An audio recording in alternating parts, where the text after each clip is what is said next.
As I end my time in the White House, I can think of no better message to send to our young people in my last official remarks as First Lady.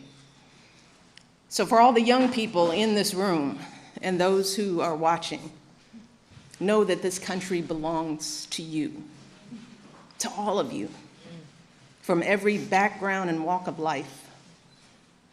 If you or your parents are immigrants, know that you are part of a proud American tradition, the infusion of new cultures, talents, and ideas, generation after generation, that has made us the greatest country on earth.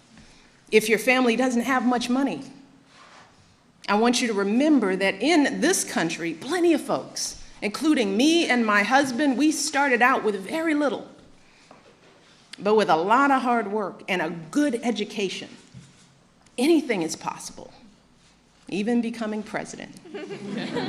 That's what the American dream is all about.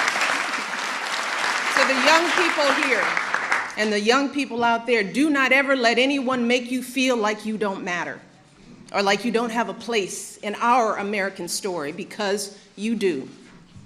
And you have a right to be exactly who you are. But I also want to be very clear. This right isn't just handed to you.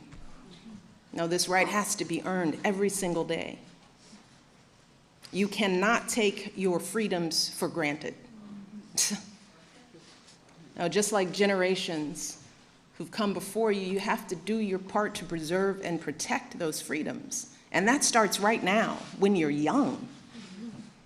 And when you encounter obstacles, because I guarantee you, you will, and many of you already have, when you are struggling and you start thinking about giving up, I want you to remember something that my husband and I have talked about since we first started this journey nearly a decade ago.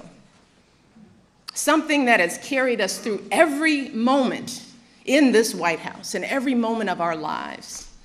And that is the power of hope. The belief that something better is always possible if you're willing to work for it and fight for it. It is our fundamental belief in the power of hope that has allowed us to rise above the voices of doubt and division, of anger and fear that we have faced in our own lives and in the life of this country.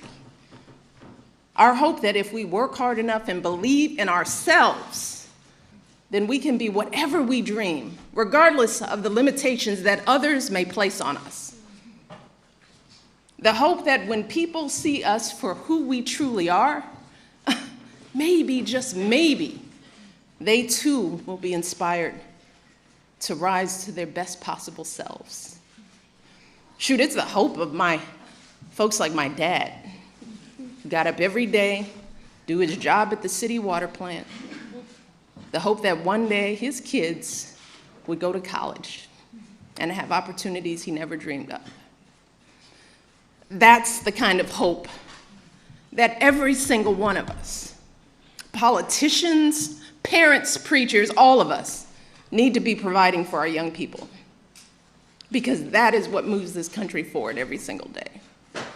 Our hope for the future and the hard work that hope inspires. So that's my final message to young people as First Lady. It is simple.